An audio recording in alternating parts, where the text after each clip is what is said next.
Na mbali na taarifa hiyo, pia vilevile Kenya imejiunga na ulimwengu kuadhimisha siku ya maji, huku Umoja wa Mataifa ukionya kuwa dunia huenda ikashuhudia upungufu wa maji. Kenya imejiunga na ulimwengu kuadhimisha siku ya maji. Kumbuka hafla hii inajiri wakati ambapo kumeshuhudiwa na ukame katika maeneo tofauti tofauti humu nchini, haswa maeneo ya kaskazini mwa Kenya, kutokana na upungufu wa maji na pia vilevile kuchelewa kwa mvua. Na kando na taarifa hiyo, pia vilevile taarifa nyingine ni kwamba wabunge Waislamu wanatarajiwa kuhutubia wanahabari kuhusu athari ya maandamano ya Azimio wakati wa mwezi mtukufu wa Ramadhan. Kumbuka tayari maandalizi yameshang'oa nanga, na kinara wa Azimio la Umoja wa Kenya Raila Odinga alikuwa ametangaza kwamba maandamano yatakuwa yanafanyika kila siku ya Alhamisi na siku ya Jumatatu kila wiki. Kwa hiyo ni taarifa ambayo pia vilevile tutakuwa tunaipa uzito, huku waandishi wetu wakifuatilia kwa kina zaidi. Nitakuwa nimefanya dhihaka au nitakuwa nimefanya vibaya iwapo nitakosa kukufunza mawili matatu katika maisha ya kila siku. Wacha tupate methali.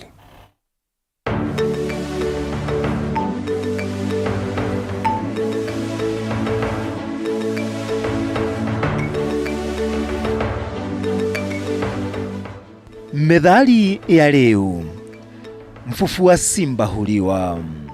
Maana ya nje: kwa kuwa simba ni mkali, anayemfufua ataliwa yeye.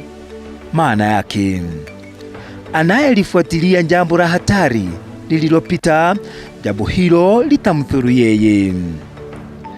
Matumizi: hutunasihi kutoyafuata mambo mabaya yaliyopita.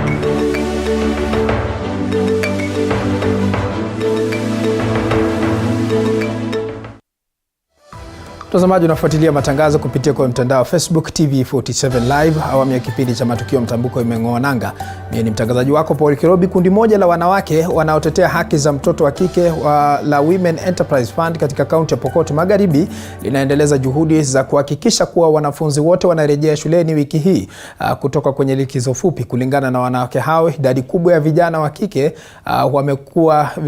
wamekuwa wakitoroshwa na kuozwa au hata kupashwa tohara kila wanaporejea nyumbani kwa likizo fupi, huku wakiahidi kuvalia njuga swala hilo na kuwakabili wahusika. Katika kikao na mkuu wa polisi Kacheliba na viongozi wengine, kundi hilo liliahidi kushirikiana na idara ya usalama katika maeneo hayo ili kukabili hali hiyo. Mwanahabari wetu katika kaunti hiyo Handu Juma na taarifa hiyo kwa kina zaidi. Kama njia moja kupambana na ndoa za mapema pamoja na ukeketaji wa mara kwa mara katika kaunti ya Pokot Magharibi, kundi moja la kina mama la Peace Ambassadors linaendeleza juhudi za kuhakikisha kwamba wasichana wote wanarejea shuleni kutoka kwa likizo fupi inayokamilika wiki hii. Jinsi sasa vile wamefunga shule, tunajua ya kwamba hao watoto wako kwa shida sana, kwa sababu this is the time ambaye wanapata nafasi ya kupeana wasichana kwa sababu ya mahari. Na tuko na hatari yoyote kwa wasichana kwa sababu kuna changamoto mengi, drop out kwa shule, magonjwa kama STDs, kama HIV. So tunataka kuangalia huyu mtoto msichana anapokaa, alafu tumsaidie. CS yetu pamoja na DCC na sisi komiti wote tunataka huyu mtoto msichana asome. Aswa saa hizi ile mafanikio tumepata kwa ukeketaji, serikali wetu wakisimamiwa na OCS Kacheliba, DCIOs wamejaribu juu chini kujua ya kwamba hakuna mtoto anakeketwa, na hiyo wakati imepita. Hiyo wakati ilikuwa wakati ya culture ya Pokot, na tumeona ya kwamba culture ya Pokot pia imeenda chini. Ingalao wanatenda lakini hatujaona. Lakini mali penye tuko saa hizi, hata mambo ya drug abuse, serikali wamesimama na sisi, tumetembea na hawa na tumeona ya kwamba hii mambo ya drug abuse pia imeenda chini.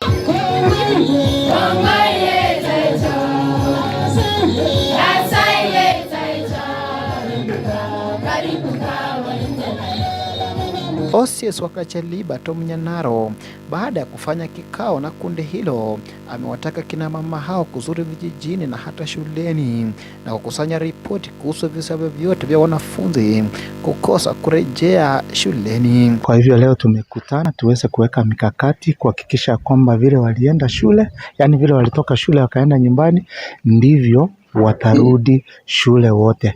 Kila ambacho tumezungumza ni kuhakikisha iwapo kama kuna mwenye hataweza kurudi shule, basi hivi vikundi wanaweza kupiga ripoti, alafu tuanze kufuatilia. Pia tunahimizana wakati tunapeleka mafunzo kwa vijiji, ni kitu gani hasa tunaenda kuongelea.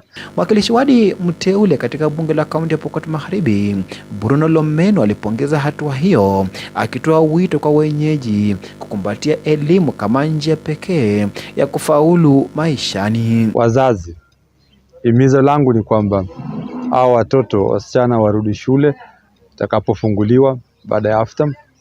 Msijaribu kubaki na wao nyumbani.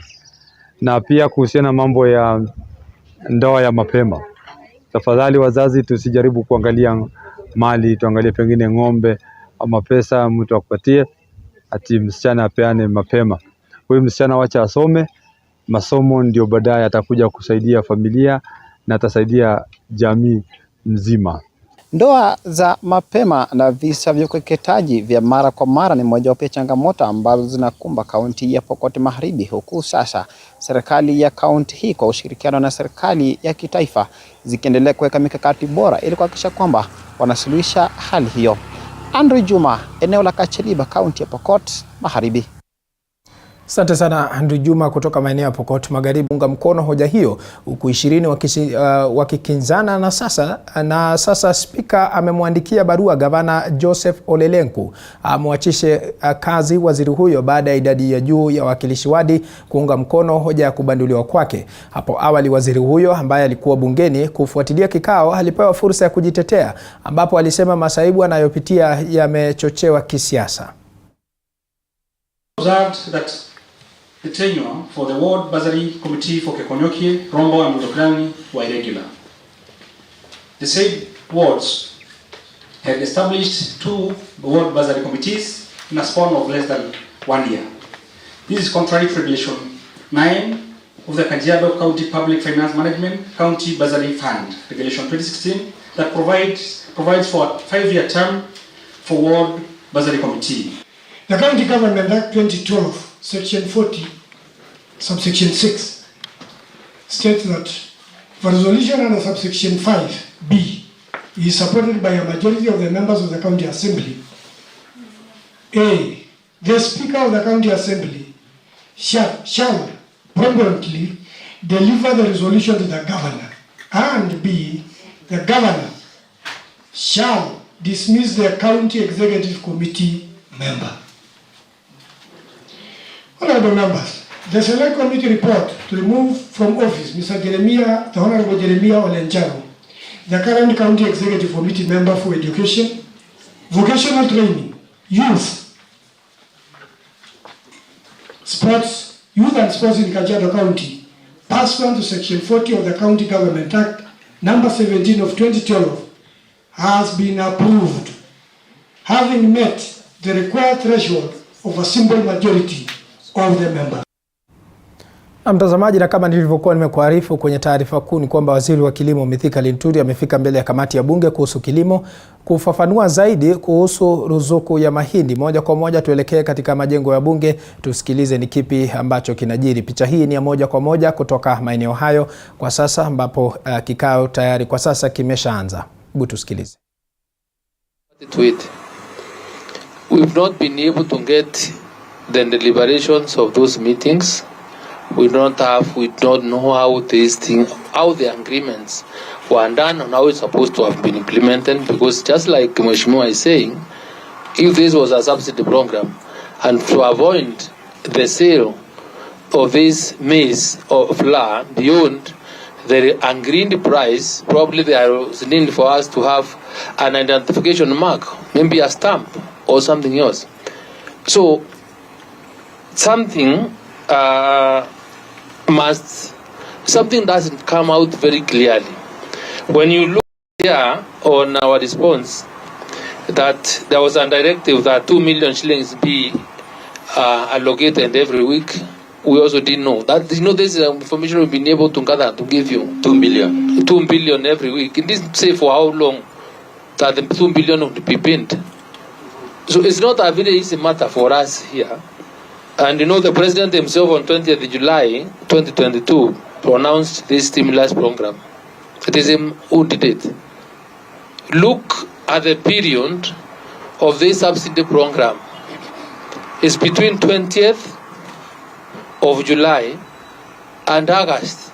You all know what you are doing at this particular time. Probably those that might have benefited from the subsidy program may have picked that flour to go and distribute some places. So as we look at this, the issues that we are before us, I think it's important to look them in context of what was happening that particular time, and probably other hangers invoke your power and ask or call upon those people that sat at Treasury, because they are there. My PS, no, my procurement officer would not have invited the other officer to accompany him, because he's no longer a member of staff in my ministry. If he was, we would have come up with him. We are not able also to access the minutes or deliberations of the meetings that were making decisions some other places outside the Ministry of Agriculture. So I think you can also be able to use your power under the Constitution to be able to call for evidence for Kenyans to exactly understand what was happening, other than us trying to answer on issues that are also not clear to us. Yes, let me try to help out. We are very clear on those issues, and we are going to the depth of this matter. What we would like to know, what we would like to have now, is what the ministry knows and what the ministry did, because we are aware that this letter being quoted is a cabinet file. And a cabinet file, my assumption is that there was a cabinet decision, and the Minister for Agriculture then sat in the cabinet, unless there is an exemption possibility which needs to be given to us. So the decision was made in the presence of the minister. I don't think we are aware of the time it was, and we have very strong belief. What we are trying to gather is piece up, not really gather. We have quite a bit of evidence. What we want is to piece up this particular evidence, to piece it up, to pin those who misused Kenyan taxpayers' money to go and use it for other purposes. We know the millers may have been misused. And I want to tell you very clearly, the large-scale millers were misused. We also know that money changed hands. We are also aware that payments were made. We want to pin who paid and how much was paid. So even as you tell us you paid 532, we would like to see the payment details of the 532 million. Because how was it paid? Was it invoiced to one person? And so on. The other issue that is also coming up, even from the ministry at CS, which you also need to investigate. I ask, and I would like that question answered if it is possible now. Do we owe the millers any more money? Do we owe any miller in Kenya, apart from the 2.6 or 2.5 billion that they're asking for from the previous subsidy? Do we owe anybody the 2017, 2018 money? Can the ministry confirm that before we move on? Because your ministry may still be having deals that you may not be aware of. Probably, Chair, if the deals are ongoing, that has not been brought to my attention, and probably will have to further investigate. And I would really appreciate any information in regard to the same. But allow me say that the letter you are making reference to, I don't think this decision arose from a decision of cabinet. Because all cabinet members emanating from the ministry are also in our custody. And Annex 1, Mr. Chair, this was a memorandum by the Minister for Agriculture to the National Security Council meeting. So the decision that the body that came with the idea of this subsidy was not a decision of the main cabinet. And National Security Council is not part of cabinet. So this is where the decision was made. So just for clarity, Chair, because there's a letter signed by Mr. Kenywa, so that we really do not put, just wanted to put the record straight, so because it's really important for posterity. And then I asked my officers to answer the questions. Let them answer that first question, so they can ask other questions related.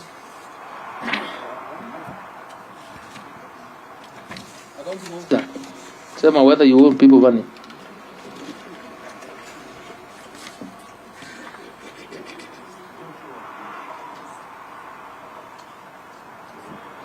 I'm being advised that is procurement that keeps pending a record of pending bills. So, Ms. Tambi, you are being arrested by fire. Thank you, Honorable Chair and Honorable Members. During my handover report, I have a report of pending bills up to a tune of 9.2 billion shillings. I think most of those are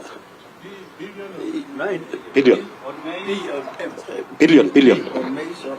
No, in totality. Yeah. Yeah, but I know some of those pending bills are. I am specifically asking whether the millers of this country are owed any more money apart from the 2.6 or so billion they're asking for. Did we completely clear the 2017-18 subsidy money, the debt that we had? Let me kindly intervene in this case. I seek your indulgence for more time to really be able to check our records and be able to give you the factual position, if you allow me. Okay, you have the leeway to do that. In the next 1 week, I think we should have the information. Now, the other question, we asked a number of questions. Members have asked questions. Can you answer them, please?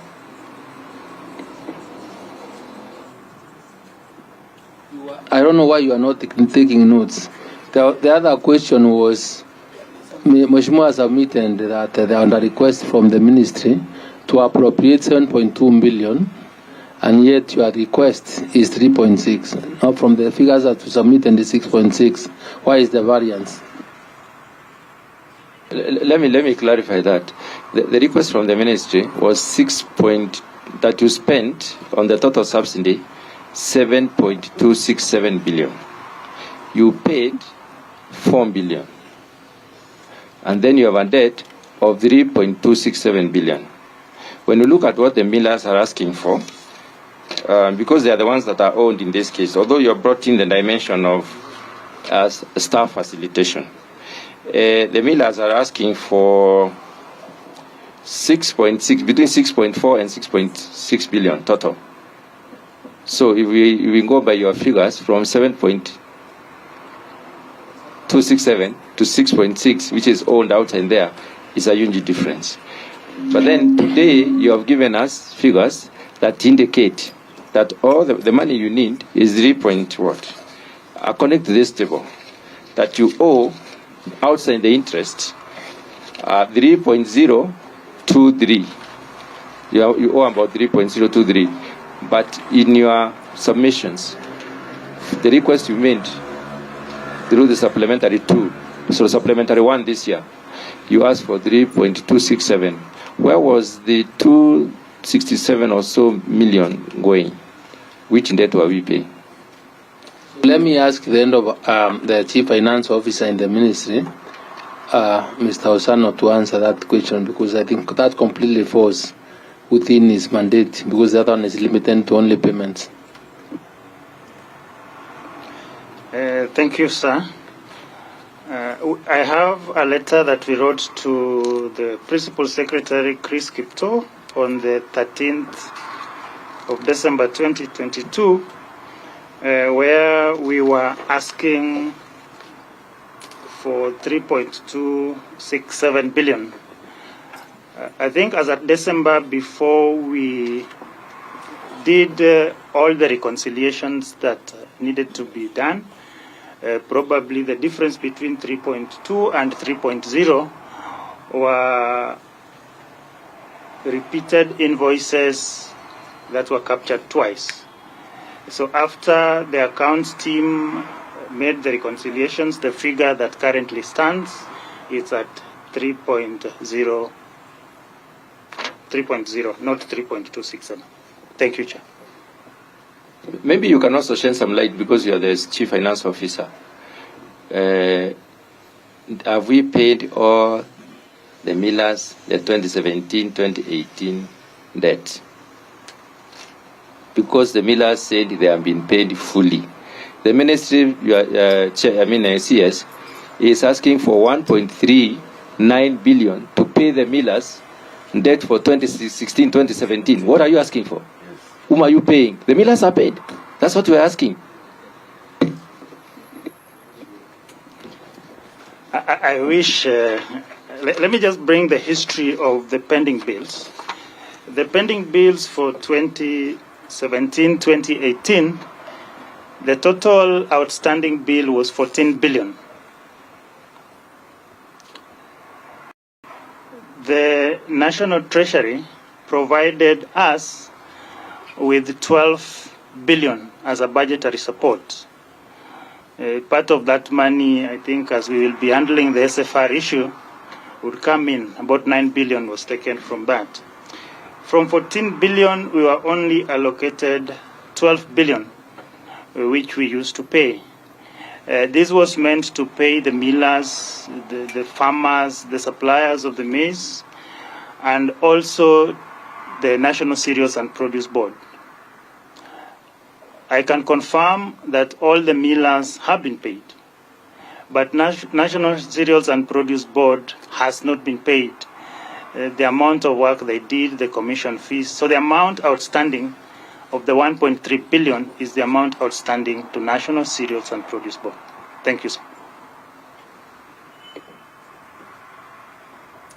So, can we proceed with a few more questions, or you have others that you've not answered?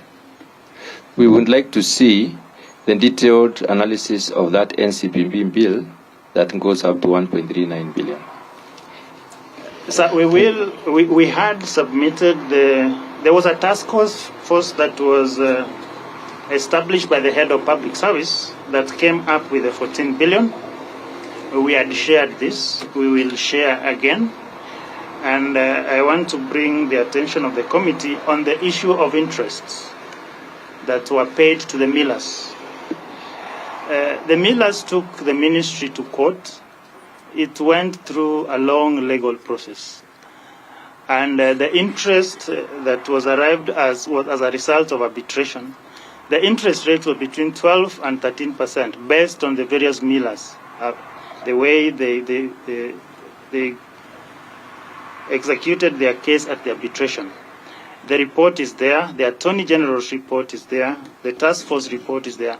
So we are paying based on all the documentation that came as a result of that process. That shall be provided.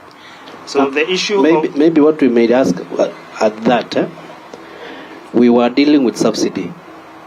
Why was it necessary to clear that bill of a court case through Article 223 and not wait for the appropriation by Parliament so that you can be able to pay? What was the speed? Through Chair, I don't know whether I'm qualified to answer that, because as a ministry, what we do to the National Treasury is request for resources. It is the National Treasury which provides resources, and through which pocket they gave us the money, sir, I may not be able to answer whether Article 223 or... Thank you, sir. So maybe we can proceed on to ask a few more questions. Now what we have as CS, we have looked through the contracts that were signed by the millers, and we have another set of contract which you have submitted to us today. The contract that you have submitted to us today is not the contract signed by the millers. you have given us a totally different, and that's why we were saying we have two sets of contracts in the ministry. Now, would you like us to interrogate this contract because they are different, like day and night? So, Chair, you're saying that that's a third contract? I mean, because there were two different ones. There are two. There are two sets of contracts. There are the contracts signed by the small scale, whom we are calling the Grain Mill Owners Association. There's a contract signed by Cereal Millers Association, which was submitted to us. Yes. Cereal Millers Association gave us a contract, and the Grain Mill Owners Association gave us a contract. Yes. But the contract they signed is one of the two, which is in those files, which you also may wish to interrogate. Then, the other contract that has been submitted to the ministry is one of them, is a different one. So, why doesn't the ministry submit the contract that was signed by the millers in the first place? Chairman, can we first get the copy of the contract that was submitted by the minister? Because we are not even aware about what you are talking about.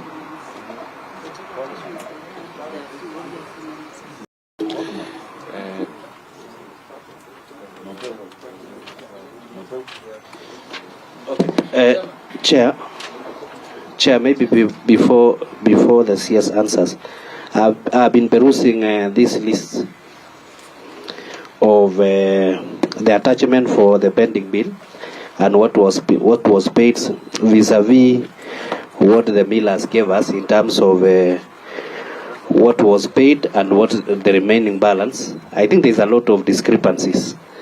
So unless there is a different system in which the millers are getting their, because you will get, maybe one is, you are saying that you have, he has a balance of 93 million. Here he's saying he has a balance of 96 million. So there's quite a lot of variance in terms of this report that you have given us compared to the millers. Maybe as you retire, kindly note that. Chair, I also have a Chair. I'm here. Maybe mine is just simple. I will wish you to help us get to understand this process. I know you are new in the office. You have been there for 7 months. Your procurement, you have said that is only 1 month old. I know since you took over the office, I know you have been in the new regime. Have you ever taken your time to study what was being done previously and realize, because it seems that all the process, maybe it was opaque. Have you taken and realized maybe the discrepancies that were there, the loopholes, and how best are you going to improve as we start this process? Then number two, there's been also questions that have been coming outside there, that even some members of parliament doesn't know the cost of unga per package right now as we speak. When you were here, you say that they are talking of 170 per packet. We don't know. We go in the market, they're talking about 230 and so and so. And then because I've also seen the report, they're saying that this program was being supervised by the county commissioner, sub-county. Like in my village, no single day that has ever a sub-county, the deputy commissioner has ever talked to the community and educated them.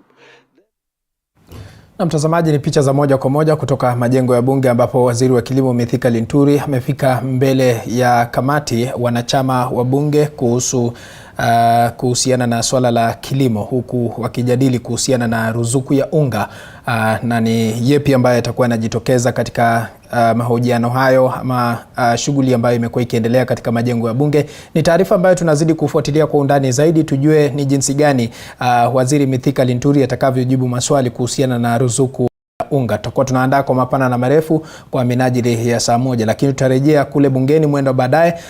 Kwa sasa mtazamaji, tutavuka maeneo mengine leo ikiwa ni tarehe 22 mwezi Machi mwaka 2023.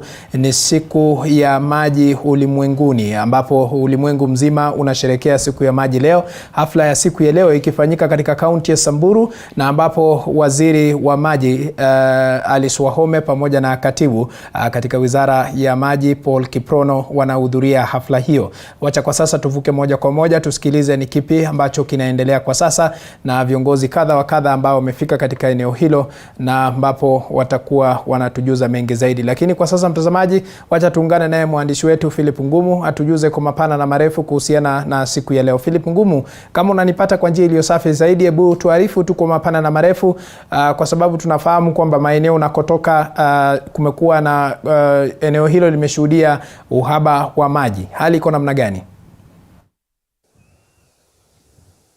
Naam, nilipo ni katika eneo la Makueni katika shamba la mkulima mmoja ambaye amekumbatia zaidi mambo ya kutega maji ya mvua tu.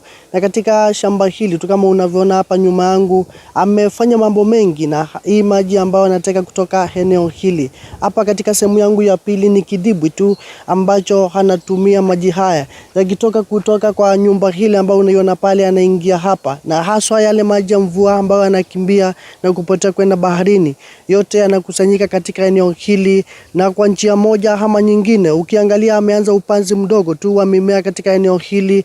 Hapa katika sehemu ya pili kama unavyoona katika shamba hili tu amepanda mimea tofauti tofauti. Kuna maembe katika eneo hili, vile vile kuna vidibu vya samaki katika eneo hili. Yote haya ni kuhakikisha na kuzungumzia umuhimu wa maji. Yapo mambo mengi tu amefanya katika shamba hili wakati ambapo tunazungumzia swala la siku ya maji duniani. Tujiunge naye mkulima huyu tu ambaye analima katika eneo hili. Kwa kujitanguliza tu, tuambie jina la kwako na umeanza safari hii kwa muda gani? Asante. Kwa majina naitwa Jedida Mwikali kutoka sehemu ya Thange Ward. Thange Ward iko Kibwezi East, Makueni County. Safari hii ya kukusanya maji ambayo upotelea baharini nilianza mwaka wa 2018. Chenye kilinihimiza ni kusanya haya maji, kuna mvua ilinyesha sana na kuku kukafurika, na shamba langu likawa limejaa maji. Nje ya nyumba yetu kukawa kumejaa maji, na nikaona haya ni maji mengi na nikiyaokota yanaweza saidia. Kwa hivyo tukajenga hili bwawa dogo ambalo ni 3 meters deep na 18 meters square. Kwa hivyo tunakusanya maji wakati mvua inaponyesha, na hayo maji tunayatumia kwa ukulima mdogo. Tunalima mboga aina ya spinach, sukuma wiki, tuko na miogo, tuko na mapapai, tuko pia na mboga za kienyeji kama vile kunde. Na tangu tujenge hili bawa nimepata manufaa makubwa sana. Kwanza kuna wale samaki tumeweka ndani ambayo ni mboga, tunauzia watu wengine. Na pia ukiona samaki unafurahi kwa sababu unaona ya kwamba hata mahali kukafu kama huku sehemu zetu kunaweza kuwa samaki. Si vile tulikuwa tuwasikia samaki ni za baharini ama kule Lake Victoria. Hata huku kwetu tunaweza pia lea samaki na wakawa pia ni chakula. Kile kingine ni mboga. Tumepanda mboga na hii mboga inatufaidi sana kwa sababu sehemu tulio nayo haina mito. Ni wale watu wamechimba vidibu vidogo vidogo. Kwa hivyo tunatumia ya maji kupanda mboga na tunauzia wengine. Tuna supply mboga katika soko za Kinyambu, Kibwezi na hata hapa karibu. Watu wanakuja kila asubuhi wananunua mboga wanapeleka kwa vibanda zao. Labda nikukatize tu, katika mambo haya yote umezungumza kwamba wewe ni mkulima katika maeneo haya kame na unatumia maji haya ya mvua. Umekuwa hamasisho gani kwa wakazi wa eneo hili la Makueni? Kila naweza himiza watu wa Makueni ni kwamba tunaachilia maji mengi sana yanaenda katika bahari North to West. Maji mengi sana. Kwa hivyo kila mtu angekuwa tuna bawa ndogo tu. tungepunguza gharama ya maisha, tungepunguza umaskini, tungekuwa tunaweza pata pesa kidogo ya kutusaidia kama jamii. Na pia katika hii kazi nimeajiri watu 2. Kwa hivyo hizo ni familia pia zinasaidika. So we can also create jobs kwa watu wetu wa Makueni. Najua watu wengi watasema unajua hatuna pesa ya kufanya haya mambo. Lakini panapo nia pana njia. Kwa hivyo ningewasawishi watu wetu tuache kuachilia maji yaende. Tufanye tuba tudogo, hata kama utajichimbia mwenyewe na ujenge. Unaweza pia tumia matofali kama hauna hiyo karatasi. Unaweza tu tumia matofali. Hiyo bawa ukikusanya hayo maji, wakati tunapanda mahindi na mvua inaisha, hiyo maji kidogo inayobaki unaweza nyunyizia mahindi zako na uvune. Kupanda mboga pia kuna manufaa. Kama saa hii hakuna mboga, kilo moja ya sukuma wiki tunauza na shilingi 40. Sasa ukiuza kama kilo 100 kwa siku, hiyo ni 1400. Uza mara 2, ushanunua gunia la mahindi. Kwa kifupi tu tutajie, eneo hili la Makueni tunashuhudia kwamba mito inakauka na chemichemi za maji zinakauka. Unahamasisha watu nini kuhusu kulinda zile hifadhi za maji ambazo ni muhimu? Kuna chulu, tumeona chulu imeharibika, na vile vile kuna sehemu za kibwezi. Ninge encourage watu wa Makueni ni kwamba chemichemi zetu ndio uhai wetu. Kwa hivyo wakati tunaachilia mifugo kwa hizo chemichemi, tunachangia kukauka kwa chemichemi zenyewe. Kwa hivyo ningeomba tutunze chemichemi, tupande miti, tuache kulisha kwenye chemichemi, kwa sababu maji yakikauka inamaanisha na sisi pia tutakauka. Kwa sababu maji yataisha na tutapata shida. Hata yale maji yako chini, underground water, itaisha. Safi. Umeweza kusikia tu kutoka eneo hili, ni ushuhuda tosha kuhusiana na hali tu ya kuhifadhi maji na kuyalinda katika chemichemi zake. Kutoka hapa Makueni itakoma kwa sasa. Mimi ni Philip Ngumu kwa studio.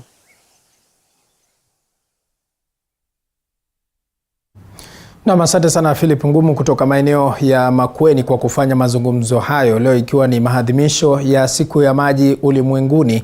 Na yule mama pale amedokeza kwa mapana na marefu zaidi kwamba utumiaji wa maji kwa njia inayofaa inaweza ikamsaidia mkulima. Kwa sasa wacha tusikilize kauli nyingine tofauti katika maeneo ya Naivasha katika kaunti ya Nakuru, ambapo mwanahabari wetu Willy Dennis Njiru yuko maeneo hayo anafanya mazungumzo. Willy Dennis Njiru, tunafahamu kwamba kuna maeneo ambayo kidogo yameshuhudia uhaba wa maji. Na je, sehemu ambazo kuna maji, wakaazi wanatumia namna gani maji hiyo katika masuala ya kilimo, ama masuala ya kilimo hayafanyiki haswa katika maeneo ya Nakuru? Hebu tueleze tu kwa mapana na marefu. Asante sana mwenzangu Paul Kirobi ukiwa studioni zetu jijini Nairobi.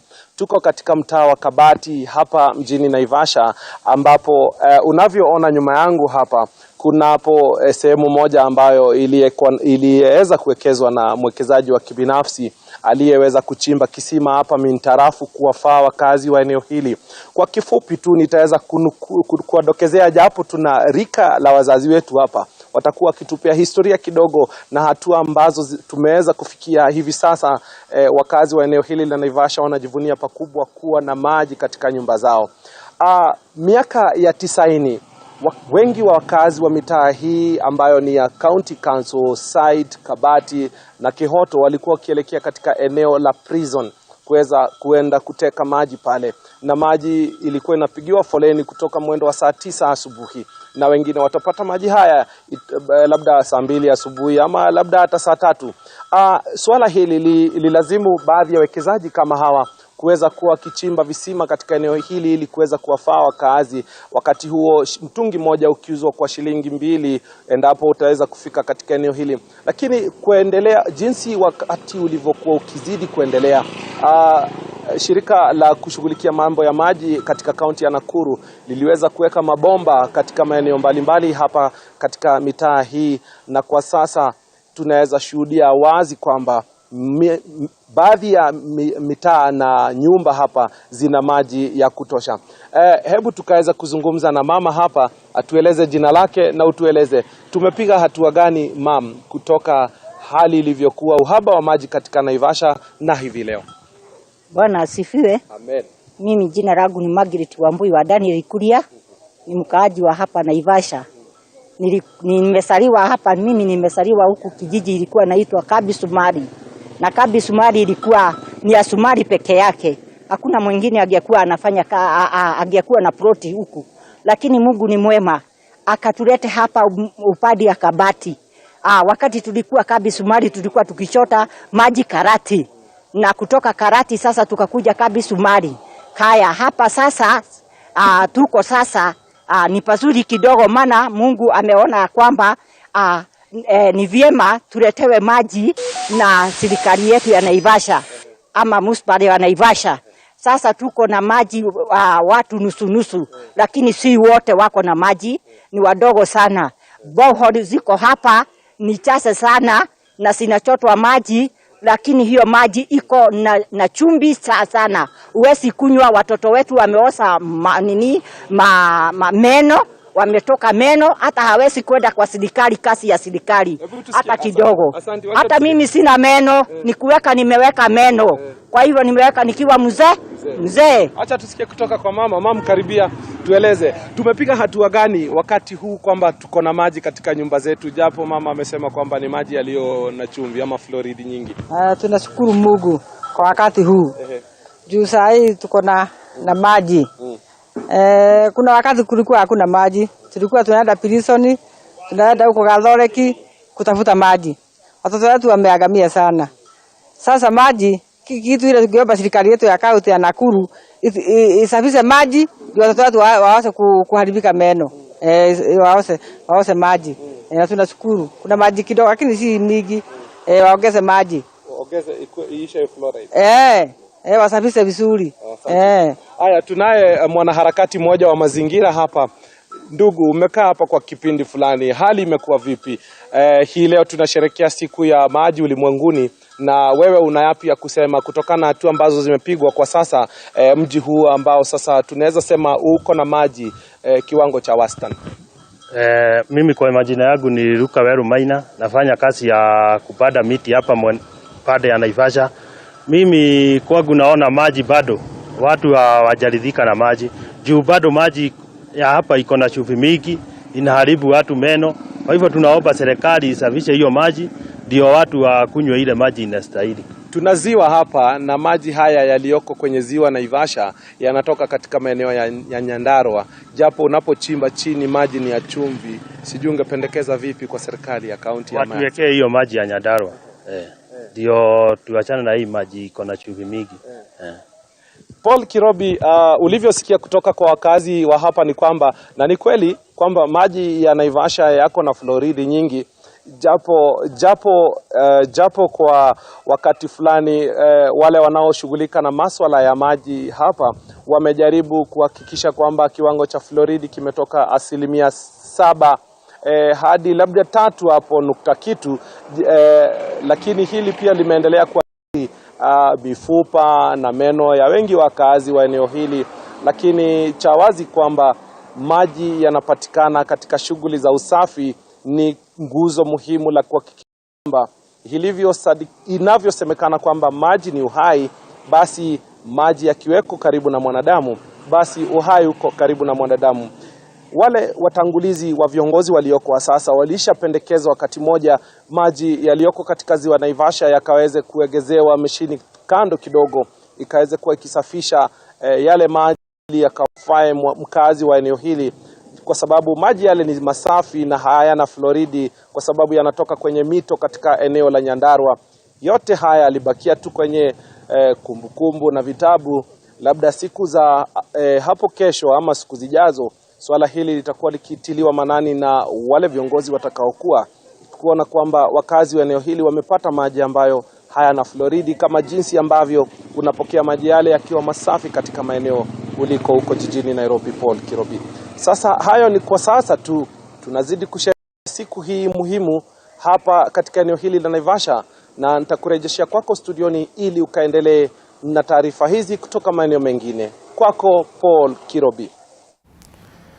Naam, asante sana Willy Dennis Njiru kutoka maeneo ya Naivasha kwa kufanya mazungumzo hayo ya kina zaidi na pia vile kutupa historia ya mikakati ambayo ilikuwa imewekwa katika kuhakikisha kwamba maji ya mto Naivasha inaweza kutumika na wakazi wa maeneo ya Naivasha. Ni mikakati ambayo ilikuwepo, lakini kama jinsi ambavyo Willy Dennis Njiru amearifu kwamba imeelekea katika kumbukumbu. Ni taarifa ambayo tutakuwa tunazidi kufuatilia, tujue ni kipi ambacho kitakuwa kinajiri kufikia mwendo wa jioni, mtazamaji. Lakini kwa sasa wacha turudi katika majengo ya bunge ambapo waziri wa kilimo Mithika Linturi amefika kuhojiwa na kamati ama wanachama wa kamati ya bunge kuhusiana na kilimo, kuhusiana na swala la ruzuku ya unga, swala ambalo lilikuwa limeleta mjadala mzito zaidi, na mbona unga imeweza kupanda bei.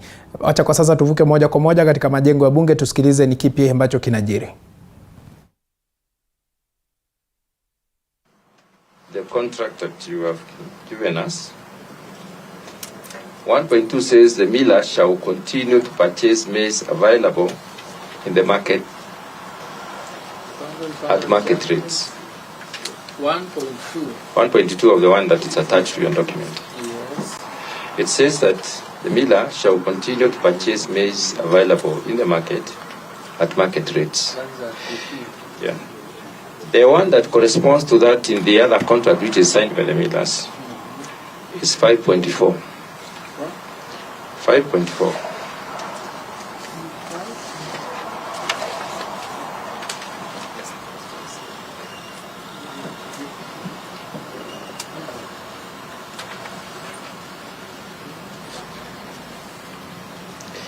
And 5.4 just reads the same. But it reads exactly the same. It reads, 5.4 reads, continue to purchase maize at the prevailing, the miller warrants that shall continue to purchase maize at the prevailing market rates as mentioned in Article 3.5. If you go to Article 3.5 of the contract that is signed by the millers, it gives the figures.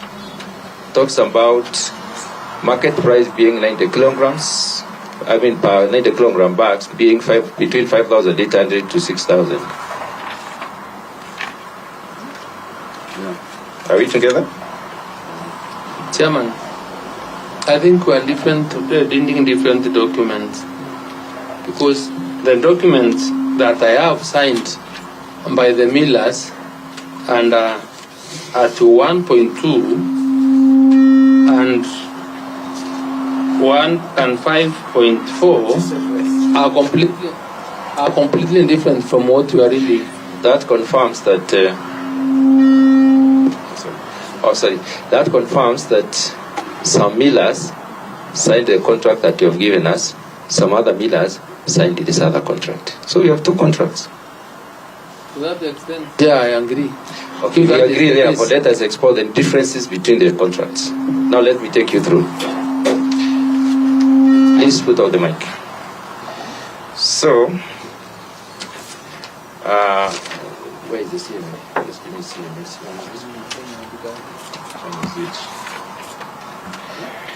Go to clause 3.4. Yeah, this one. 3.4. The one after second.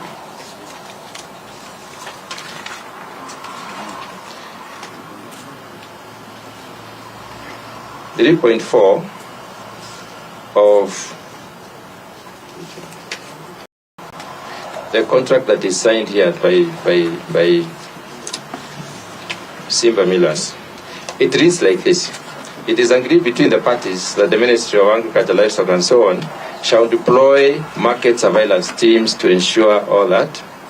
And then the miller shall be held accountable, and that's important to us, accountable to the retail price stated in 3.3, and the retail price is what the government gave, in the market, and shall only be held liable to comply with the prices set in 3.2, and the prices are there. Now, when you go to this other contract, 3.5, these other contracts that you attached, it reads like this, 3.4 reads like this. It is agreed between the parties that the ministry shall deploy surveillance teams to ensure that the shifted maize flour is sold to the maximum recommended price.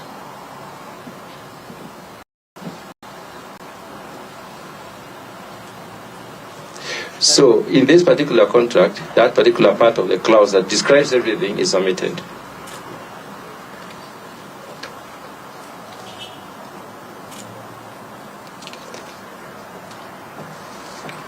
Chairman.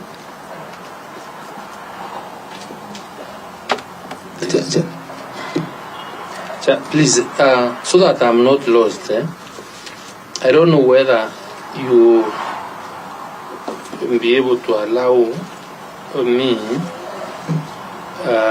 be able to share or to compare the documents or the contracts that have been signed, so that we do away with the draft that is attached, because it's not assigned to any miller, and be able to compare what you have from the miller and what I have from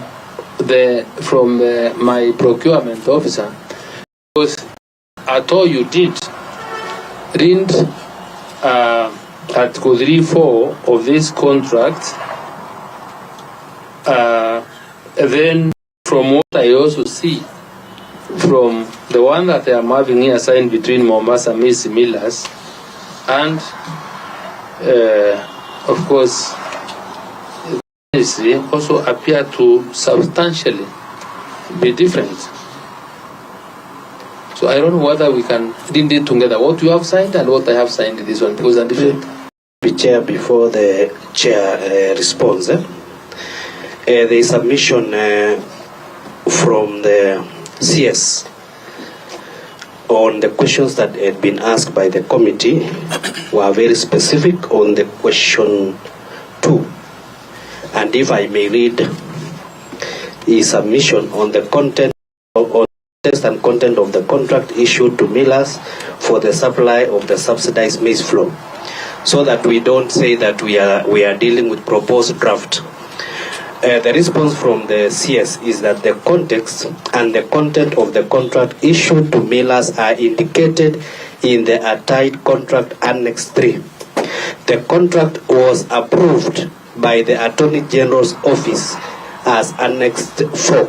So it is very specific that the contract was approved by the Attorney General, and that is what went to the millers. So we wonder now, this other contract that is invariant with what you have stated categorical on the procedure and the approval, where it came from and who approved it, because the nature of saying that it was a sample and it has passed through the process in which the Attorney General approved.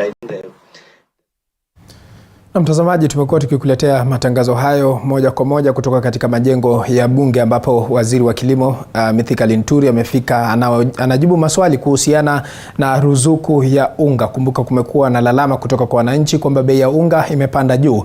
Ni taarifa ambayo tunazidi kufuatilia kwa kina zaidi, lakini kwa sasa mtazamaji, ni ruhusu tuchukue mapumziko mafupi. Tukirejea tunakuja na mengi zaidi, leo ikiwa ni siku ya maji ulimwenguni, na ambapo hafla hiyo siku ya leo inafanyika katika kaunti ya Samburu. Tutarejea kwa mengi zaidi, usiende mbali.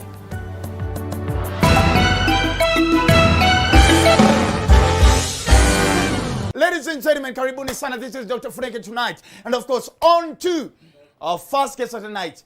An amazing actress, an award-winning actress, one of the top influencers right now, a top brand ambassador, ladies and gentlemen, and a lady who I respected, of course. I'm proud to call her my friend. Ladies and gentlemen, DJ listening, are you ready for something there? Yes. You ready, yeah? Yes. Give me something, yeah? Ladies and gentlemen, the one and only Kate Kamau, aka Kate, actress. How much material It's a lot. It's a lot. I mean, I'm a lot. Does it give like, is it like normal time to wear like 10 minutes? Asha. Ama like lazima uipangie. Hii lazima shida ni kwenda kwa choo hiyo tu. Yeah. But they come to think of it, madam of a jumpsuit. How do you guys go to the washroom? How do you guys deal with that? That's whole why thing? we go in pairs to the bathroom. No, men, you never find men going to the washroom in pairs. Anyway, Richie. Richie aje. Nasikia kusojo. Hebu diishie. I think ladies are so privileged. You guys can even call each other boom, babe, sweetheart. Imagine now me I'm now calling Richie. Richie babe, ni aje. Unakamjobosa ngapi na saxophone? But we are okay with that. Never. Yeah. Kate, welcome on the show. You are our first guest ever. Piga makofi. Ndio nimetu mpya tuko na interior design za Ini wajakoya ama check relax.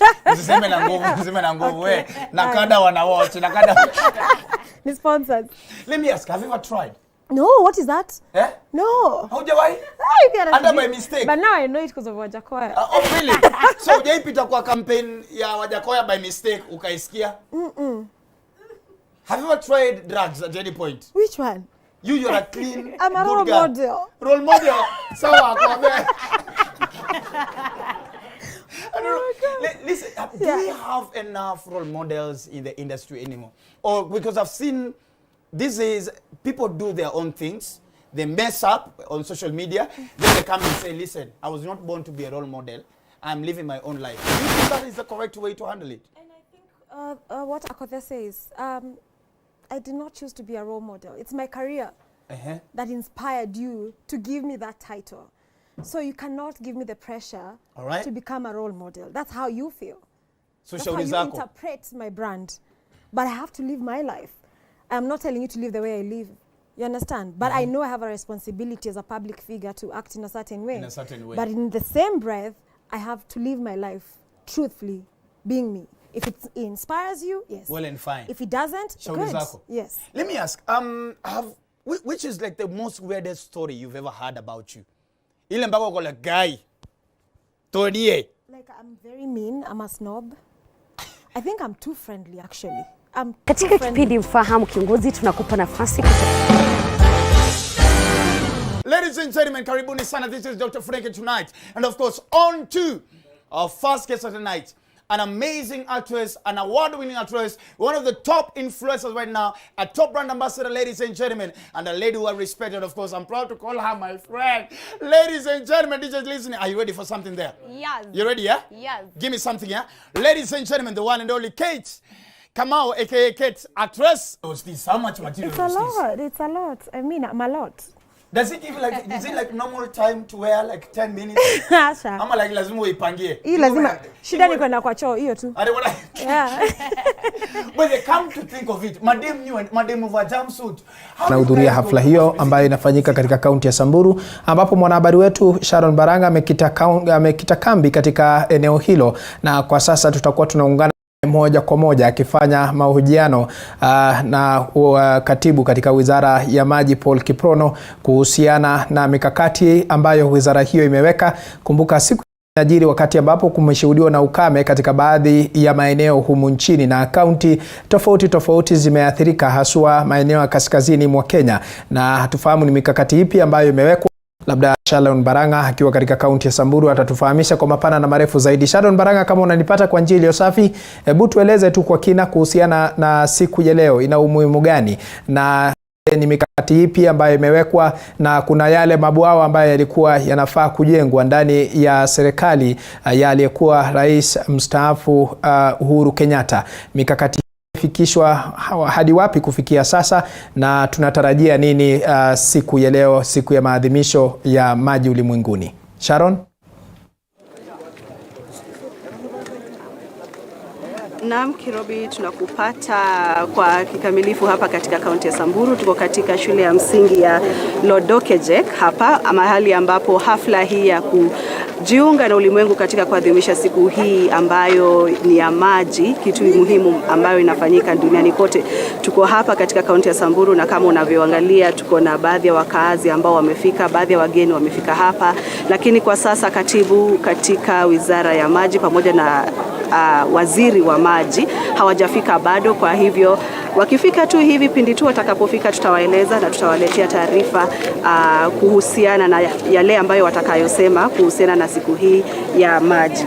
Lakini kwa sasa najiunga na baadhi ya wakazi ambao watatueleza tu kwa kifupi kuhusiana na changamoto ambazo wamekuwa kipitia katika kupata maji safi ya kutumia katika kaunti hii ya Samburu. Karibu sana. Asante. Karibia tu. Unaweza anza kujieleza wewe ni nani? Wewe ni mkazi wa mahali gani hapa panaitwaje? Ya, kwa majina mimi naitwa Gabriel Lepario. Mimi ni mkazi wa hapa Lodokejek, kijiji ya Lotulele. Kwa hivyo sisi tumeungana hapa na jamii zote ambayo wametoka Lodokejek na watu wengi ambao wametoka sehemu zingine za Samburu County, wananchi pia kutoka huko Nairobi, karibu sehemu zote za nchi watu wametoka, tumeungana na wao na tunawakaribisha.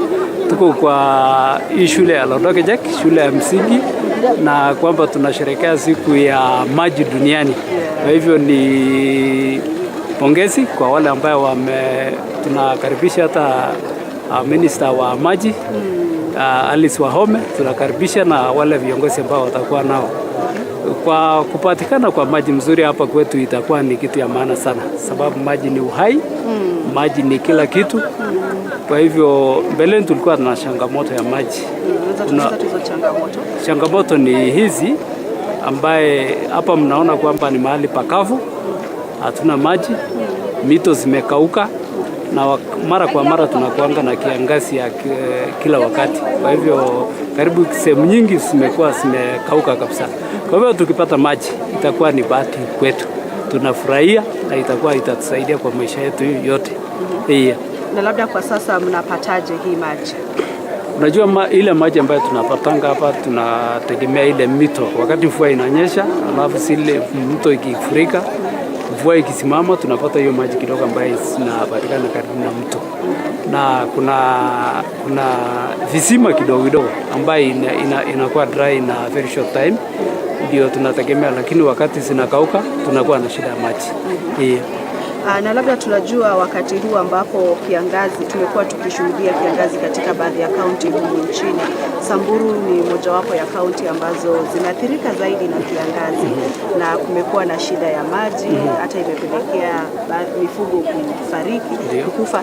Labda unaweza tueleza wakati huu ambapo kwa sasa, hapo jana tulifurahi, tuliona baraka ya mvua kulinyesha, lakini kabla ya hii mvua mlikuwa mnapataje maji? Mlikuwa mnapataje maji ya kila wakati? Unajua wakati huu karibu mifugo nyingi hasiko hapa karibu. Zote zimeenda sehemu zingine ambayo zinaweza patikana malisho kidogo ya kusurvive, na pale ambayo wanapata hata maji. Lakini kwa wananchi wale ambao wamebaki manyumbani, kina mama, wazee na watoto, ile maji ambayo inategemewa hapa ni kuna boreholes kidogo sana ambayo watu wanang'ang'ania, kwa hivyo tunategemea zile boreholes kidogo ambayo zinaweka maji. Lakini kama sasa vile mvua imeanza kunyesha jana, zile mito ambayo inaweka maji ya kusimama, hiyo lazima sasa itatumika na itasaidia. Kwa hivyo mngetaka serikali labda iwasaidie kwa kuchimba boreholes, visima vingi. Hiyo ndio maombi yetu kabisa kama wananchi. Kama serikali wangetufanyia kitu ya maana ambayo itatusaidia, boreholes chimbwe nyingi siwe katika sehemu hizi ya Lodokejek, sababu unaona area hii iko karibu na milima, na unajua lazima milima kuna maji. Hata kuna zile visima siko ndani ya forest pale, hiyo maji ingeletwa hata kutoka kutumika ile piping system iletwe hata kwa wananchi, itapatikana maji mzuri. Ndio. Asante sana kwa wakati wako. Na sasa tunajiunga na mkazi mwingine. Labda unaweza anza tu na kujitambulisha, wewe ni nani, kisha utueleze tu kwa sababu tunafahamu kuwa umekulia hapa, umezaliwa hapa, umekulia hapa. Labda unaweza anza tu na kujitambulisha, wewe ni nani, kisha utueleze changamoto ambayo umepitia tangu ukuwe mchanga hadi sasa katika kupata maji, na kwa nini siku hii ni muhimu. Kwanza kabisa, kwa majina naitwa Matthew, mimi ni mwalimu, teacher by profession, na mimi ni mmoja wa mkazi wa hapa. Kwa kweli we have been having that challenge ya maji, na imekuwa sana ni tatizo ama ni challenge ambayo ilikuwa ina affect watu wengi sana. Hii World Water Day imekuwa tu ya manufaa sana, kwa sababu tukiangalia saa hii kwa Samburu the only source of livelihood ya watu wanategemea sana mifugo. Na unakuta sasa bandits ndio hawa they are aiming kwa hizi mifugo. So at least sasa kwa hii maji niona iko na manufaa. Tukipata maji watu wetu wanakuwa elated unakuta sasa watu wana prefer kwa agriculture. Unakuta sasa watu hawatategemea tu one source of livelihood ama one source of income ambaye ni ng'ombe na mifugo mingine. So hiyo ndio manufaa kubwa. Tumefurahi sana kama wakaaji huko na haswa tunaona hii foundation inasaidia watu, hata watu wengi walikuwa wanafanya kazi hapo, unaona sasa they are getting that skill. Hivyo ni muhimu sana. Hata nilikuwa naongea na watu nasema sasa hata they will implement. Kwa hivyo kukiwa na hiyo mvua at least wamepata hiyo skills, na unakuta sasa wataenda kidogo kidogo wataenda shamba yao, then from there watakuwa wana survive, they will be able to get their income there. Na labda wewe kama mwalimu unaweza tueleza tu kwa kifupi kama kuna ile mafunzo ambayo unatoa kwa wanafunzi wako kuhusu utumizi bora wa maji, ile yenye wasi waste maji kwa lugha ya Kimombo. Unaweza tueleza tu kwa kifupi kama unakuanga na hiyo muda wa kuzungumza na wanafunzi wako? Yeah, kwa kweli we have that especially through the life skills na you see hawa watoto wenye wako hapa they know, hata wenyewe wanajua maji is a problem. So kueleza tu kidogo kuhusu the way unaweka maji vizuri na kuhifadhi maji inawasaidia sana. Unakuta watoto sasa wakienda huko nje hata ni ngumu sana ukiona waste maji, because tunaelimisha pia umuhimu wa maji na jinsi ambavyo saa wakati tukipata mvua wanaweza tega hiyo maji na inaweza wasaidia especially kwa kufua nguo yao na nini. Then kitu kingine hii mambo na CBC is also there. Watoto wetu tunawafunza jinsi ya kutumia maji vizuri, na unajua through that unajua hata watoto wanapata hiyo skills. Hata through home science unakuta hiyo cleaning of clothes watoto wanafunzwa, na unakuta zao wakiwa na hiyo skills wataenda baadaye nyumbani, anaweza kusaidia hata wazazi pale nyumbani on their free time. Asante sana Mwalimu Matthew kwa wakati wako. Na sasa najiunga na mgeni mwingine mheshimiwa hapa. Asante. Atajitambulisha ni nani, anatoka shirika la National Irrigation Authority. Labda unaweza anza kujitambulisha wewe ni nani, kisha utueleze ni kwa nini kwa sasa umekita kambi katika kaunti ya Samburu. Asante sana. Mimi naitwa Daniel Nzonzo kutoka mamlaka ya unyunyizi. Nasimamia mawasiliano katika mamlaka hiyo. Siku ya leo ni siku kuu kwa serikali ya Kenya na dunia nzima kwa sababu tunasherehekea siku ya maji. Siku ya maji husherekewa kila tarehe 22 mwezi wa 3 kila mwaka, na taifa la Kenya huwa tunachagua pahali pa kwenda kusherekea kama kiongozwa na Wizara ya Maji na mashirika yote ambayo kwa Wizara ya Maji yanahusika kuweza kuchangia kusherekea siku ya maji. Hivi leo Wizara yote ya Maji iko hapa, tunamsubiria PS wa maji akuje kuweza kuzindua miradi kadhaa ambayo imeweza kwa hii shule. Tulichagua Samburu kwa sababu Samburu County ni moja kati ya kaunti ambazo zina uhaba mkuu wa maji, na wananchi wanahitaji maji kwa sababu ya kiangazi. Tunajua kama kumekuwa na kiangazi sana, na ndio maana tukachagua katika shule hili la Lodekejek huko Samburu. Mamlaka ya unyunyizi katika siku ya leo tumewekeza kipande cha shamba nusu ekari ambacho tumeweza kudemonstrate haina tofauti za kufanya unyunyizi. Moja kati ya zile ambazo tumeweka ni sprinklers, ambapo tumeweza kuweka nusu ekari, tukaweka spinach, tukaweka sukuma, na kusudi kuu ni kuweza kuonyesha wananchi wa Samburu kwamba hata ingawa wao ni wafugaji, kwamba kilimo cha unyunyizi kinaweza wanufaisha. Wakati unalima mboga unaweza pata mapato, unaweza pata chakula, unapata lishe bora, na zaidi ni kwamba tunaweza kuhakikisha wakulima wanapata chakula cha kukula. Hapa katika hilo shamba tumeweza kutumia maji ya borehole ambayo imechimbwa na Northern Water, na mashirika yote katika Wizara ya Maji yako hapa kuonyesha vitu tofauti. Kuna wale wameleta matenki ya maji, kuna wale wamechimba hiyo borehole, wengine wamerenovate infrastructure za shule. Na muhimu zaidi ni kuonyesha kwamba matumizi ya maji yakitumiwa kwa njia inayostahili yatanufaisha kila mwananchi. Yatabadilisha maisha ya wananchi kwa sababu maji ni usafi. Maji ndio tunakunywa. Maji ikitumiwa kwa kilimo ni chakula. Na chakula ni mali. Naam.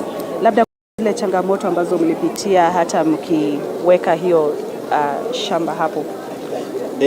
Of course Samburu County wakaaji wengi hapa ni wafugaji. Kwa hivyo kuna ile mindset change.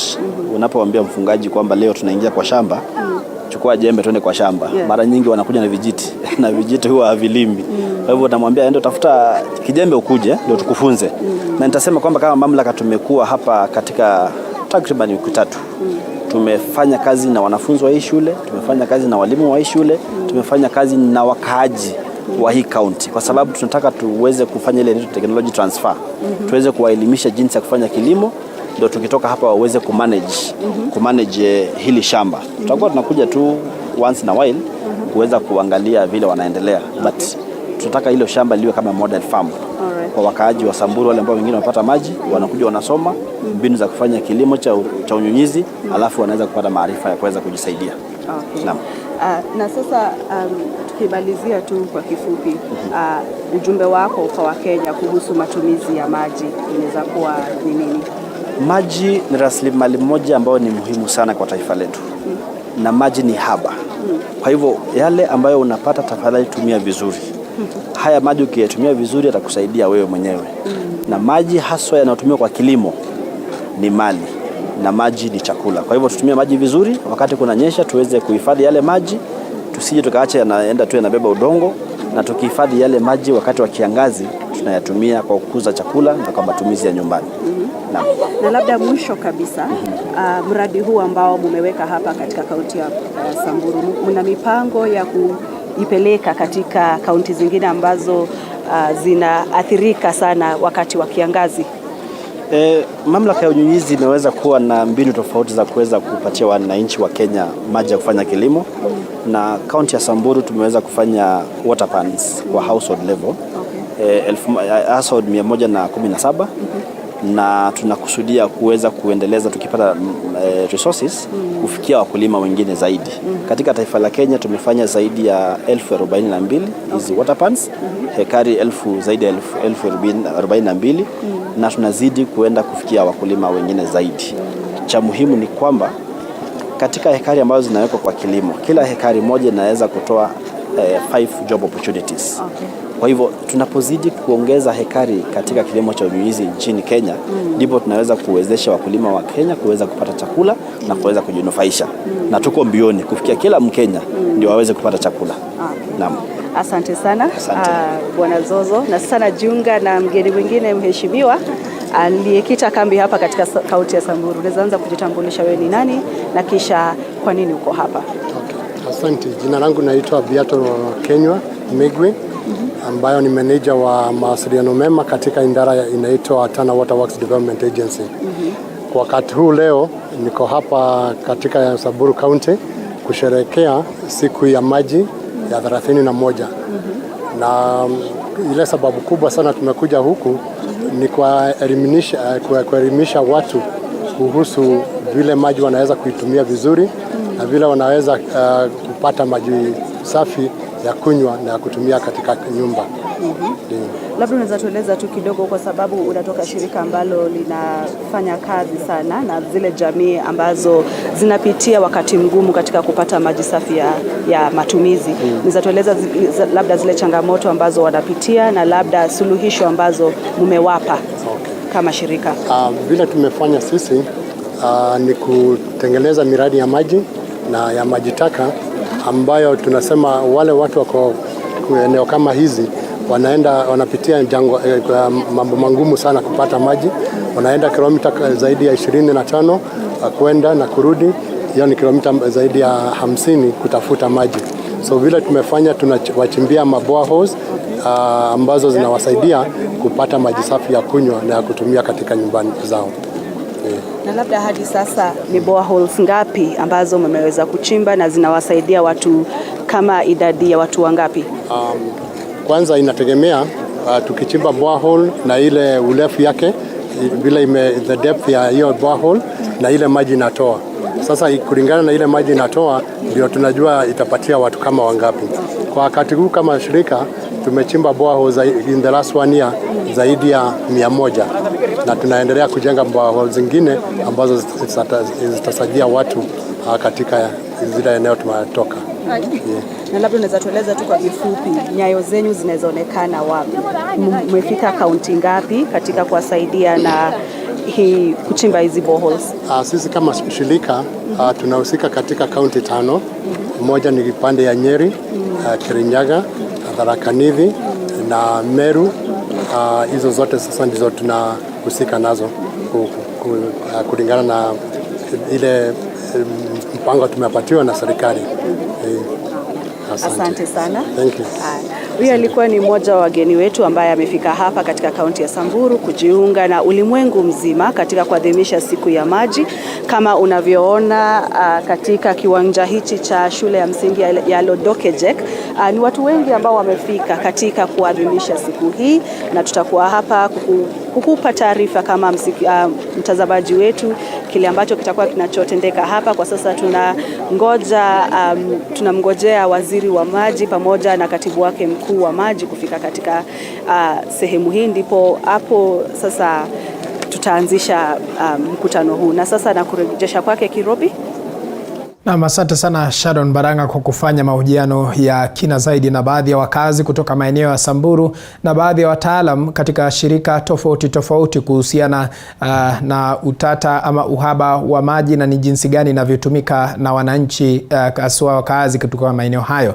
Ni taarifa ambayo tutakuwa tunazidi kufuatilia kwa undani zaidi, haswa wakati ambapo wale viongozi ambao watakuwa wanawasili pale, akiwemo waziri wa maji Alice Wahome pamoja na katibu katika wizara hiyo Paul Kiprono. Ni taarifa ambayo tutakuwa tunazidi kufuatilia, lakini kwa sasa mtazamaji, ni ruhusu turudi katika majengo ya bunge ambapo waziri wa kilimo Mithika Linturi alikuwa amefika mbele ya kamati kuhusiana na kilimo kujibu maswali kuhusiana na swala la ruzuku ya unga, huku Wakenya wakizidi kuibua maswali, mbona bei ya unga imepanda na inakuwa vigumu kwa Wakenya kumudu gharama ya maisha. Kwa sasa wacha tufuke moja kwa moja katika majengo ya bunge tusikilize ni kipi ambacho kinaendelea.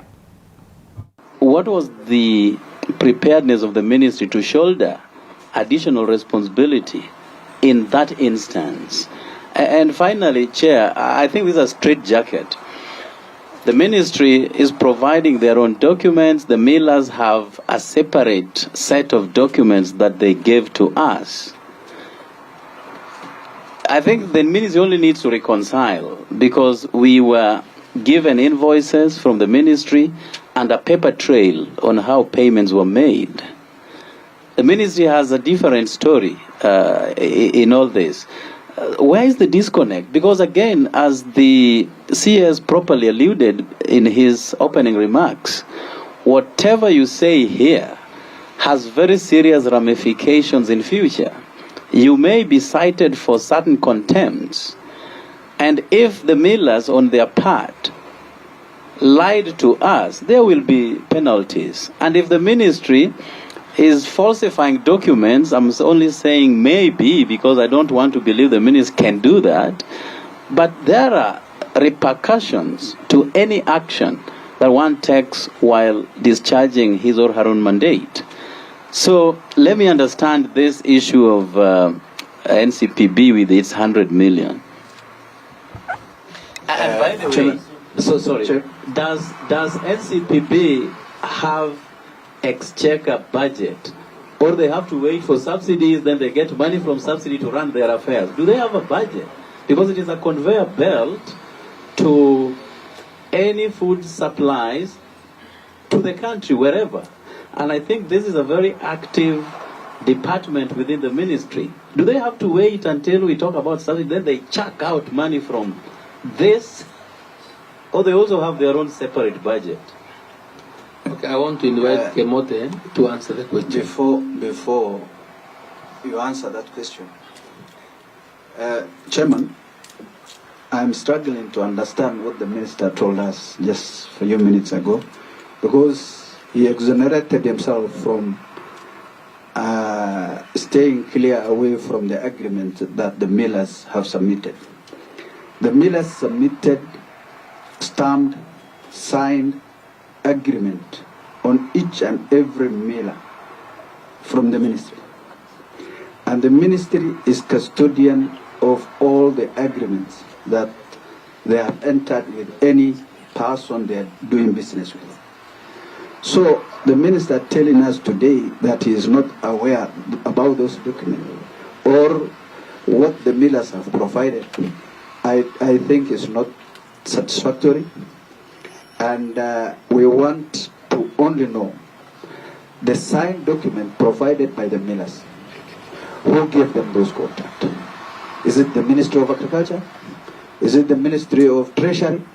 Is it something that they have done themselves and signed for themselves and stamped with the stamp of the Ministry of Agriculture? So that is the clear, the clarification I really need. Thank you.